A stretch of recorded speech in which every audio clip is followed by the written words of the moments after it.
Hello dear students. स्वागत है आप सभी प्यारे बच्चों का आपके अपने लर्निंग प्लेटफॉर्म, जहां पर हम आपको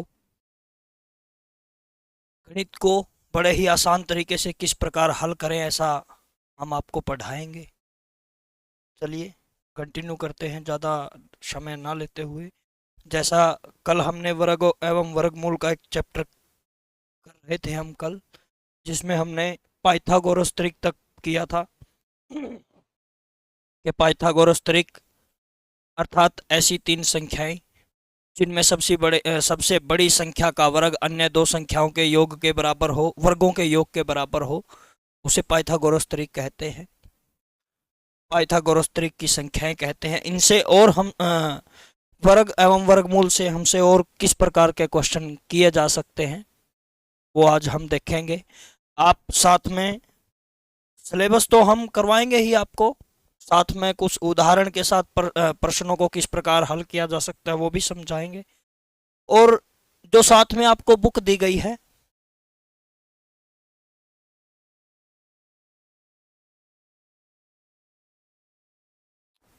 जो बुक आपको मिली है उसका अभ्यास करते रहिए। आपकी परीक्षाओं के नज़दीक आपको पीवीआई क्यू की भी प्रैक्टिस करवा दी जाएगी। प्रीवियस ईयर क्वेश्चंस जितने भी पिछली परीक्षाओं में हमारे आए हैं उनका अभ्यास आपको करवा दिया जाएगा। इनसे और हमसे क्या पूछा जा सकता है? वर्ग एवं वर्गमूल में हमसे पूछ सकता है कि कोई पूर्ण वर्ग संख्या, कोई पूर्ण वर्ग संख्या कोई पूर्ण वर्ग संख्या के वर्गमूल में कितने अंक होंगे। ऐसा क्वेश्चन, ऐसा प्रश्न हमारे सामने आ सकता है कि हमको कोई पूर्ण वर्ग संख्या दे दी गई। मान लिया उदाहरण के लिए हमने देख ली कि वो पूर्ण वर्ग संख्या हमारे पास 144 है। कोई पूछे कि जब इसका वर्गमूल निकाला जाए तो इसका वर्गमूल जो होगा कितने अंकों का होगा, उसमें कितने अंक होंगे। हम जैसे हम जानते हैं 144 का वर्गमूल है कितना, 12 है। अंक कितने हैं? 2 अंक हैं। ऐसा हम सीधा सीधा बता सकते हैं, लेकिन ये तभी बता सकते हैं जैसा कि आपको कल बताया गया था कि अगर आपको लगभग 1 से 30 तक वर्ग एवं वर्गमूलों की जानकारी हो। अगर हमें याद हो 1 से 30 तक वर्ग एवं वर्गमूल, आप बार बार लिख कर अपने नोट्स खुद तैयार कर सकते हो, बार बार उनकी गुणा करके उन्हें बना सकते हो, ऐसी उनमें कोई बड़ी बात नहीं है। लेकिन अगर मान लिया कोई संख्या ज़्यादा बड़ी दे दी जाए जिसका वर्ग एवं वर्गमूल 30 से ज़्यादा हो, जिसका वर्गमूल 30 से ज़्यादा हो, तो ऐसी संख्याओं के लिए हम क्या करेंगे? तो ऐसी संख्याओं के लिए हम देखेंगे कि दी गई संख्या में अगर वो पूर्ण वर्ग है, ध्यान रहे यह कंडीशन सिर्फ उसके लिए लागू होगी अगर वह पूर्ण वर्ग संख्या दी गई है। अगर वह पूर्ण वर्ग संख्या है लेकिन उसमें यदि पूर्ण वर्ग संख्या में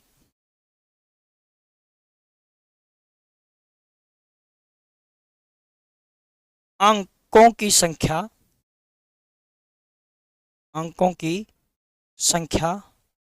विषम हो, कि मान लिया कोई पूर्ण वर्ग संख्या हमें दी गई है, उसमें दिए गए अंकों की संख्या विषम है। जैसा 144 के लिए अन्य कोई उदाहरण हम देख सकते हैं, 169 देखेंगे, ये भी पूर्ण वर्ग है। इसमें अंकों की संख्या कितनी है? 3, अर्थात विषम है। तो ऐसी संख्याओं के लिए हम किस प्रकार निकाल सकते हैं कि इसके वर्गमूल में कितने अंक होंगे? कि यदि पूर्ण वर्ग संख्या में अंकों की संख्या विषम है तो विषम संख्याओं में जोड़ेंगे 1 और उसको भाग देंगे 2 से। जैसे इसमें अंकों की संख्या 3 थी, 3 में 1 को जोड़ा 4 हुआ, 4 को भाग दिया 2 से, भाग देने के बाद कितना बचा 2, अर्थात 169 का वर्गमूल निकालने के बाद वर्गमूल में अंकों की संख्या 2 होगी। और आप देख सकते हैं 169 का वर्गमूल कितना होता है, 13 होता है, और 13 में अंकों का कितने अंक है, 1 और 3, अर्थात 2 अंक है। कि यदि पूर्ण वर्ग संख्या में अंकों की संख्या विषम हो, अंकों की संख्या विषम हो, ये तब प्रयोग करेंगे जब n अर्थात अंकों की संख्या विषम हो, तो उसमें 1 जोड़कर उसको भाग देंगे 2 से। तो इससे हम निकाल सकते हैं कि उस पूर्ण वर्ग संख्या का वर्गमूल निकालने के बाद हमारे पास कितने अंक आएंगे। दूसरी कंडीशन के यदि पूर्ण वर्ग संख्या में अंकों की संख्या सम हो, अंकों की संख्या सम हो। यह मैं पूरा इसलिए लिख रहा हूं ताकि आप लोगों को पढ़ने में, लिखने में आसानी हो, समझने में आसानी हो। यदि पूर्ण वर्ग संख्या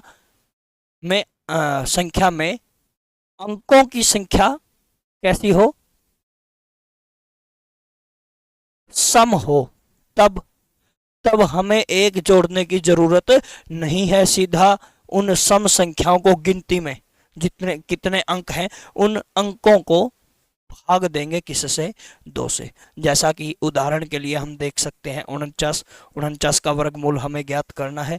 देखते हैं इसमें अंकों की संख्या कितनी है, 2 है, सम है, तो सीधा 2 लिया, 2 को 2 से भाग दिया, कितना आया 1, अर्थात 49 का जब हम वर्गमूल करेंगे वो मात्र 1 अंक का होगा। और आप देख सकते हैं 49 का वर्गमूल कितना है, 7, 1 अंक का है। ऐसे ही आप कितने भी अंकों की संख्या ले सकते हैं, अगर वह पूर्ण वर्ग होगी तो उसमें जब हम उसका वर्गमूल निकाल लेंगे तो वर्गमूल में अंकों की संख्या हम बता सकते हैं कितनी होगी। ये चैप्टर हमारा विषय लगभग समाप्त हुआ। अभी इनसे जुड़े एक आध अन्य प्रकार के कुछ क्वेश्चन हैं जो हमसे पूछ सकते हैं। किस प्रकार के क्वेश्चन पूछ सकते हैं, मैं आपको कुछ एक उदाहरण दूंगा, उसके आधार पर आप अपना अभ्यास कर सकते हैं, अपनी प्रैक्टिस कर सकते हैं। बुक्स वगैरह जो आपको दी गई है उसमें भी आप उसके द्वारा भी आप अपना अभ्यास करते रहे। माना इस प्रकार के क्वेश्चन हमसे दिया जा सकता है कि 67 स्क्वायर माइनस 66 स्क्वायर ज्ञात कीजिए, कि हमें इस संख्या का मान ज्ञात करना है। आपको कल 3 सूत्र, विशेष सूत्र लिखवाए गए थे, एक बार उनको दोहराएं। वो फॉर्मूले थे a प्लस बी का होल स्क्वायर किसके समान था, a square plus B square plus 2ab। a minus B का होल स्क्वायर किसके समान था, a square plus B square minus 2ab। और एक था a square minus B square, इसके गुणनखंड किसके समान थे, a प्लस बी और a माइनस बी। आज हम इनके आधार पर समझेंगे कि a और b अर्थात संख्याओं को किस प्रकार हम हल कर सकते हैं इनकी सहायता से। आप देखेंगे कि ये क्या है, 67 का स्क्वायर यानी 67 का वर्ग माइनस 66 का वर्ग। इसको हल करने अगर आप ऐसा करोगे कि 67 का वर्ग 67 की 2 बार गुणा करें, इसे हल करें, फिर 66 की 2 बार गुणा करें, उसे हल करें, और फिर इसमें से इसको घटाएं, तो यह कैलकुलेशन बड़ी तेज बड़ी लंबी हो जाएगी हमारे लिए। इसको इतना लंबा होने से बचाने के लिए हम इसको कर सकते हैं। इसको किस प्रकार हल कर सकते हैं, इसको देखेंगे कि ये मानना ये संख्या है a, हमारे पास a है 67 के बराबर और b है 66 के बराबर, और हम देखेंगे कि a का स्क्वायर यानी 67 का स्क्वायर है, b का स्क्वायर यानी 66 का स्क्वायर है। तो हम इस फॉर्मूले के द्वारा इसका हल ज्ञात कर सकते हैं कि a प्लस बी यानी 67 प्लस 66, a माइनस बी यानी 67 माइनस 66। इसके द्वारा हम इसका हल ज्ञात कर सकते हैं।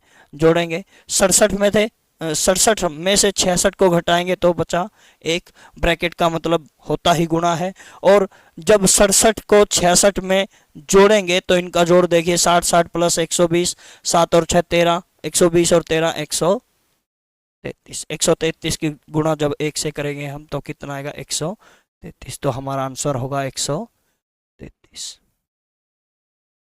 देखिए, ये जो सरल समीकरणाएं हैं, जो ये सूत्र हैं वर्ग निकालने के तीनों सूत्र, ये इस प्रकार से हमारी कैलकुलेशन को आसान और जल्दी करने में हमारे लिए सहायक होंगे। अन्यथा हम 67 का वर्ग निकालेंगे, 66 का वर्ग निकालेंगे, जिसमें बहुत समय हमारा जाएगा। एक आध उदाहरण और ले लेते हैं। बड़ी संख्याओं का वर्ग निकालने के लिए हम किस प्रकार प्रयोग कर सकते हैं इनका। जैसे कोई संख्या दे दी गई है हमारे पास, 108 का वर्ग ज्ञात कीजिए, तो हम क्या करेंगे, कर सकते हैं ऐसा 108 की गुणा 108 के साथ, लेकिन कितना लंबा होगा, 8 की गुणा, फिर 0 की, फिर 1 की, फिर उनको जोड़िए। ये समय ज़्यादा लेगी, लेकिन कम समय में और बड़ी सटीकता से आंसर हम कैसे निकाल सकते हैं। देखिए, इसको दो टुकड़ों में बांट लेंगे। 108 को किस प्रकार हम लिख सकते हैं, 100 प्लस 8।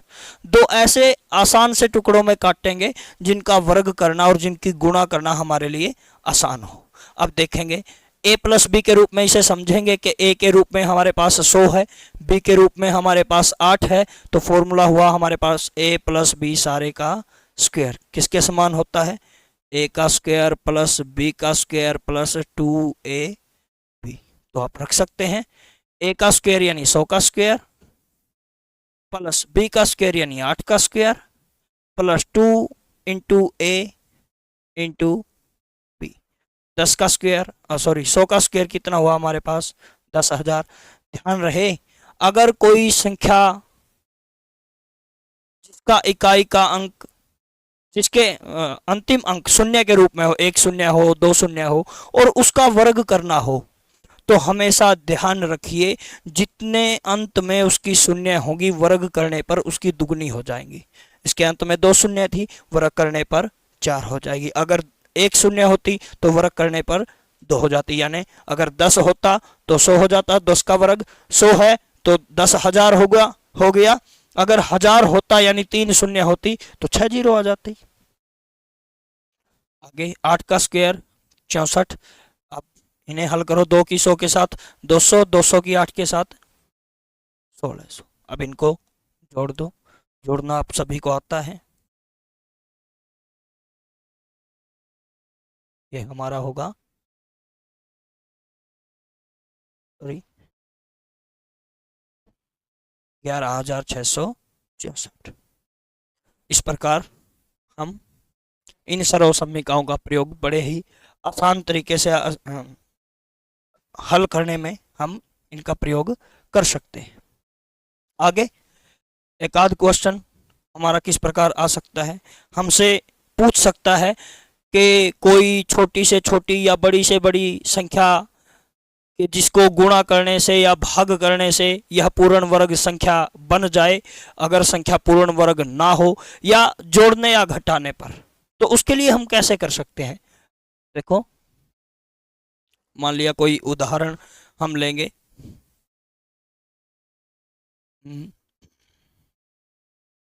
जैसे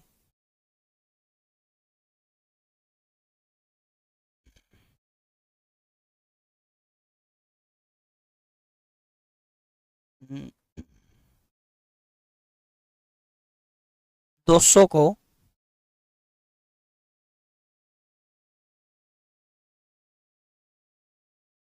200 को किस छोटी से छोटी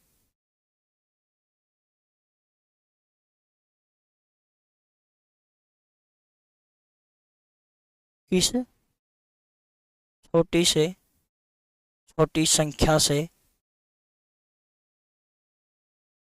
गुणा या फिर भाग, दोनों में से कुछ भी पूछ सकता है, गुणा या भाग करें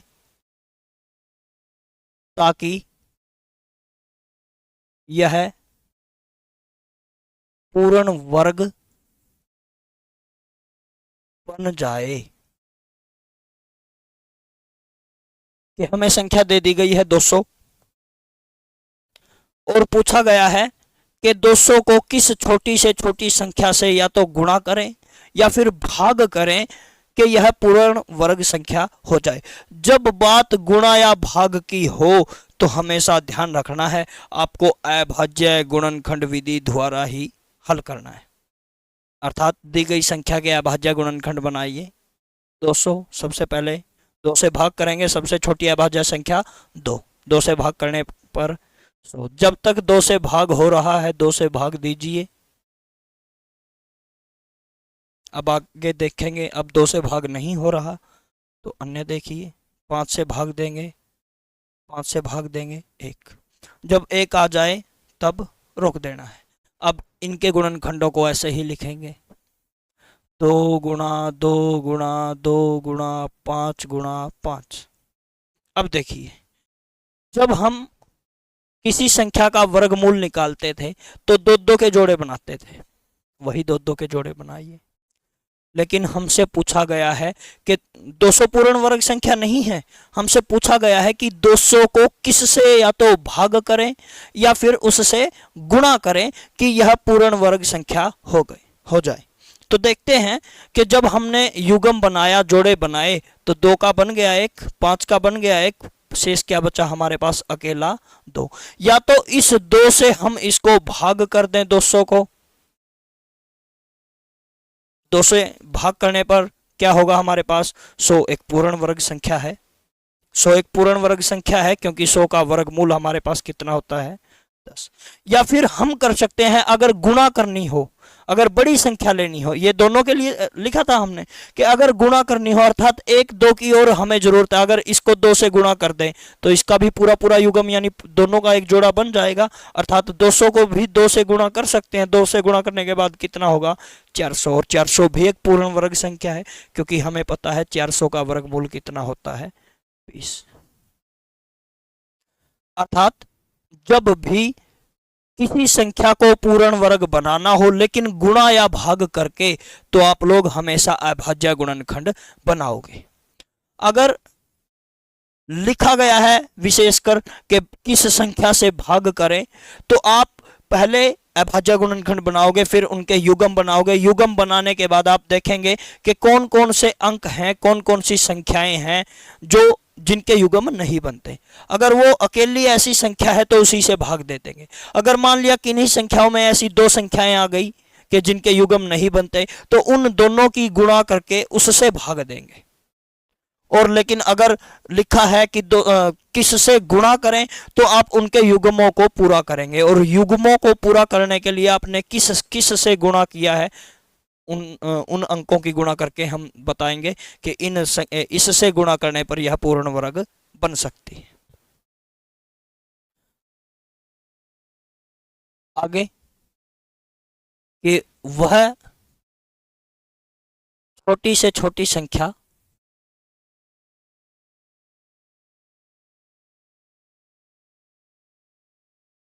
बताइए जिसे 170 में से घटाने पर 170 में से घटाने पर पूर्ण वर्ग बन जाए।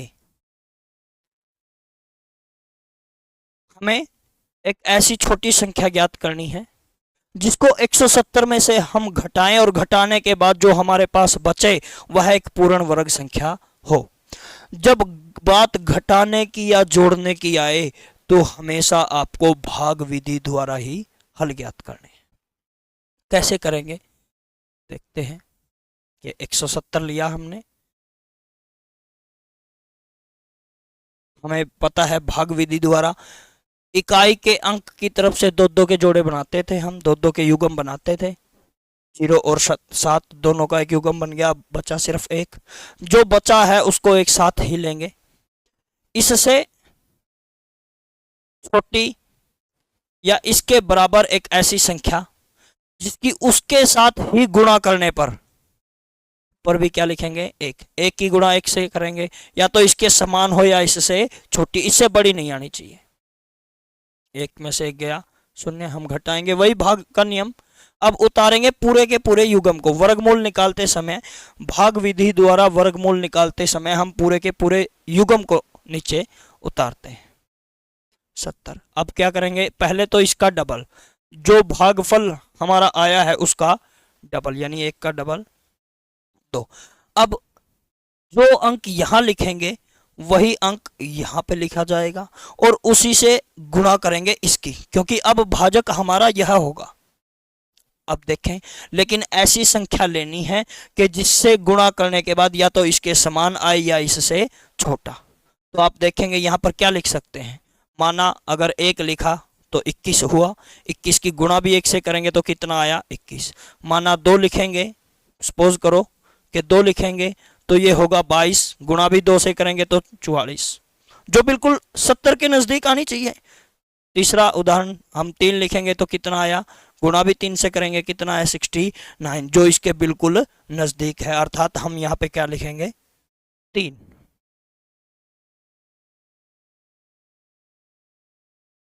हम यहाँ पे क्या लिखेंगे, 3। जब यहाँ 3 लिखा है, ऊपर भी 3, तो गुणा भी 3 से ही करेंगे, 23 की 3 से गुणा करेंगे तो ये आया 69। 70 में से 69 माइनस किया, कितना बचा, 1। क्या और कोई युग्म हमारे पास है, नहीं है, तो इसको यहीं पे छोड़ देंगे और जो भी शेष फल आएगा उसी को दी गई संख्या में से माइनस करेंगे। हमारे पास संख्या कितनी दी गई थी, 170।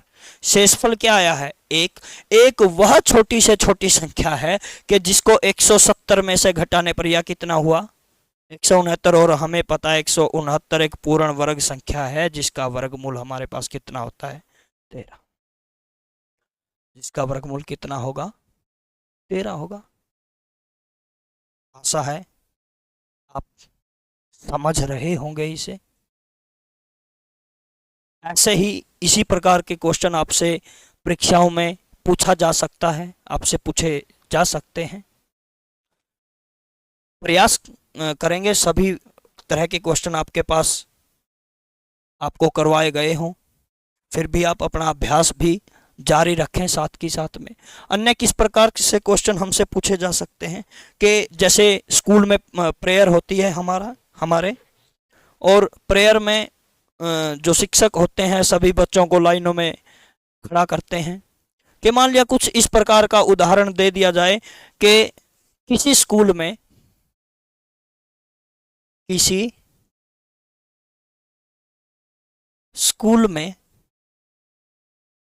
196 छात्र हैं,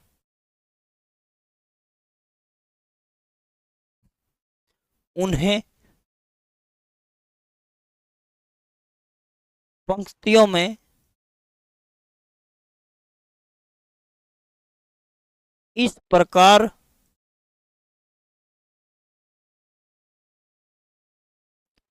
खड़ा किया गया है, खड़ा किया गया है कि एक पंक्ति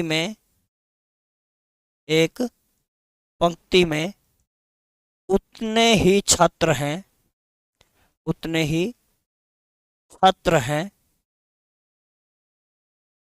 जितनी की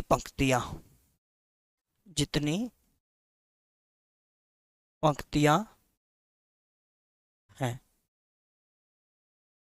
तो बताओ कुल कितनी पंक्ति बनी। इस प्रकार के क्वेश्चन ये देखने में बड़ा है कि क्योंकि इसकी स्टेटमेंट कुछ बढ़ा चढ़ा कर लिख दी गई, लेकिन क्वेश्चन बिल्कुल आसान है। सीधी सी बात है कि एक स्कूल में विद्यार्थियों की संख्या दी गई है 196। हमें बताना है कि अगर वह स्कूल प्रेयर के दौरान बच्चों को खड़ा करे पंक्तियों में, एक पंक्ति में उतने ही बच्चे हों जितने की कुल पंक्तियां है, तो 196 बच्चे कितनी पंक्तियों में खड़े हो जाएंगे। हम कर सकते हैं, माना पंक्तियों की संख्या। ऐसा सिर्फ आपको पूरे तरीके से हल करने के लिए लिखा गया है, लेकिन ऐसा आप सोल्व नहीं करोगे। सोल्व करते समय बिल्कुल आसान तरीके से आप समझोगे। माना पंक्तियों की संख्या हमारे पास x, तो एक पंक्ति में बच्चों की संख्या कितनी होगी? एक पंक्ति में छात्रों की संख्या वो भी कितनी होगी हमारे पास? सीधी सी बात है, x है, क्योंकि इन्होंने कहा है कि जितनी पंक्तियां हैं उतने ही एक पंक्ति में छात्र हैं। अब इसके अनुसार इन्होंने क्या कहा है कि एक पंक्ति में छात्र x गुणा पंक्तियां कितनी हैं वो भी x, इन दोनों की गुणा कुल छात्रों के समान होनी चाहिए, और कुल छात्र हमारे पास कितने हैं? 196। अब हल करो, x की गुणा x के साथ करेंगे 100, x का स्क्वायर किसके समान होगा? 196 के समान। हमें पंक्तियों की संख्या यानी x की वैल्यू निकालनी है, तो दोनों तरफ वर्गमूल ले लेंगे। वर्गमूल से वर्ग काट दिया, क्या हुआ? x। 196 का वर्गमूल कितना होगा? हम देखेंगे कि हमारे पास पंक्तियां कितनी हैं। 14 है। एक पंक्ति में बच्चे कितने होंगे? इतने ही होंगे। इस प्रकार हम ज्ञात कर सकते। आपके पर अनेकों उदाहरण ऐसे बनाए जा सकते हैं कि मान लिया कोई माली है, उन्होंने अपनी छोटे बगीचे में फूल के पौधे लगाए हुए हैं। एक पंक्ति में उतने ही पौधे हैं जितनी की पंक्तियां। बताओ एक पंक्ति में कितने पौधे हैं, या फिर कुल कितनी पंक्तियां, तब आपको पूर्ण वर्ग संख्या दे दी जाएगी। ये बात पक्का है, आपको उस समय पूर्ण वर्ग संख्या ही दी जाएगी। नेक्स्ट टाइप पे आते हैं। हमसे अन्य किस प्रकार के सवाल पूछे जा सकते हैं? एक टाइप और कर लेते हैं।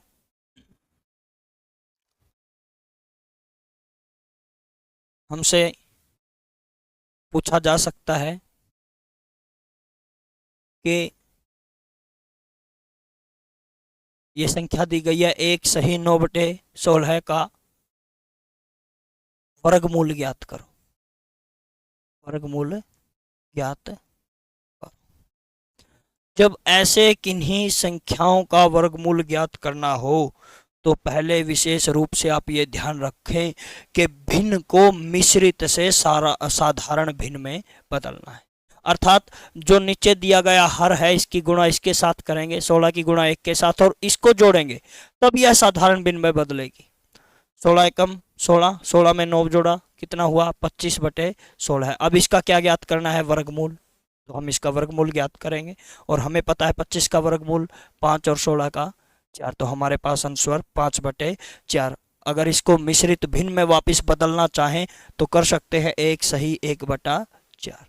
आपको पता होना चाहिए कि साधारण भिन्न को मिश्रित भिन्न में किस प्रकार बदला जा सकता है।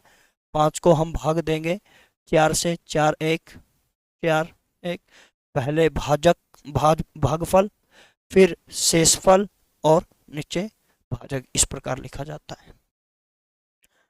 आशा है आप लोग अच्छी तरह से समझ रहे होंगे। वर्गमूल का चैप्टर हमारा कंप्लीट हुआ, समापन।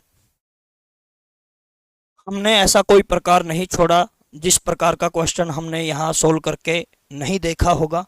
फिर भी आप लोग प्रयास करते रहिए। अगर कोई आपको किसी प्रकार की समस्या किसी प्रश्न के लिए आती है तो आपके पास अपना हेल्पलाइन नंबर है, आप उससे कांटेक्ट कर सकते हैं, सवाल छोड़ सकते हैं, आपके लिए सॉल्यूशन आपको ज़रूर मिलेगा।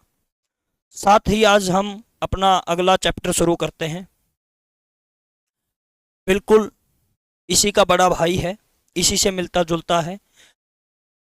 हमारा ये चैप्टर था वर्ग एवं वर्गमूल।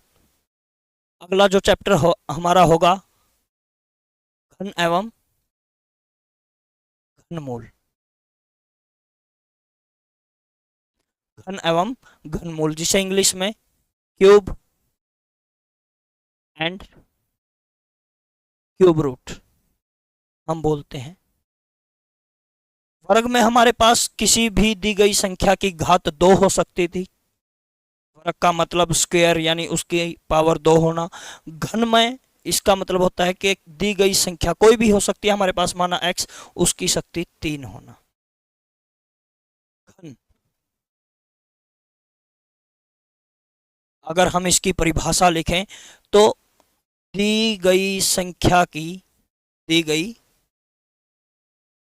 संख्या की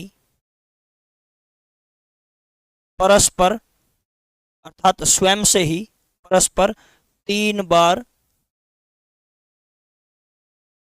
गुणा करना, जो हमें प्राप्त होगा वह हमारे पास घन होगा। जैसे कोई हमसे पूछे 3 का घन ज्ञात कीजिए, अर्थात 3 की 3 बार गुणा 3 से ही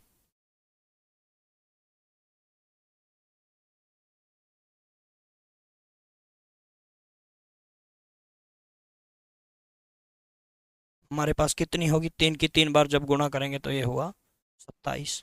कोई हमसे पूछे 5 की, 5 का घन अर्थात 5 की शक्ति 3, तो 5 को 3 बार फिर गुणा 125।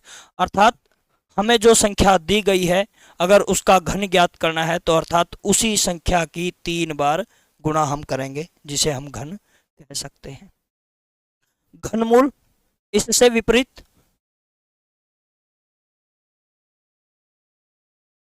कि अगर हमें कोई संख्या दी गई है, वह संख्या ऐसी कौन सी संख्या से बनी है जिसकी परस्पर 3 बार गुणा की गई है, वह उसका घनमूल होगा। अर्थात जैसे 27 दी गई है, हमसे पूछे कि 27 का घनमूल ज्ञात कीजिए। घनमूल वही चिन्ह बिल्कुल वर्गमूल की तरह, लेकिन अंदर क्या लिखेंगे, 3। यह घनमूल का चिन्ह है। हम ज्ञात करने के लिए, घनमूल ज्ञात करने के लिए इसका दी गई संख्या के क्या ज्ञात करेंगे, अभाज्य गुणनखंड ज्ञात करेंगे। अभाज्य गुणनखंड बनाइए, जब अंत में एक रह जाए तो वहीं रोक देना है। जैसे वर्गमूल में हम 2 के युग्म बनाते थे, यहाँ कितने कितनों के जोड़े बनेंगे, नाम से ही है घन यानी शक्ति 3, तो जोड़े भी 3 के लिए बनेंगे। 3 को एक साथ ले लिया, अन्य कोई संख्या नहीं बचती, तो 27 का घन होगा हमारे पास 3।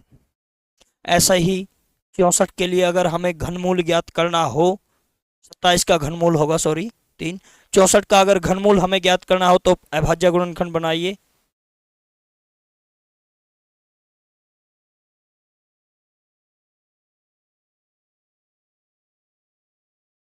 अभाज्य गुणनखंड बनाने के बाद इन्हें लिखिए।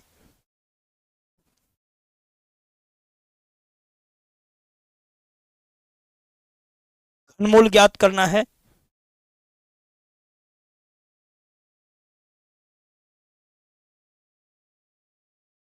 क्लियर हो गया, हम फिर से कर लेते हैं। घनमूल 64 का घनमूल ज्ञात करना है, तो 64 के अभाज्य गुणनखंड हम बनाएंगे।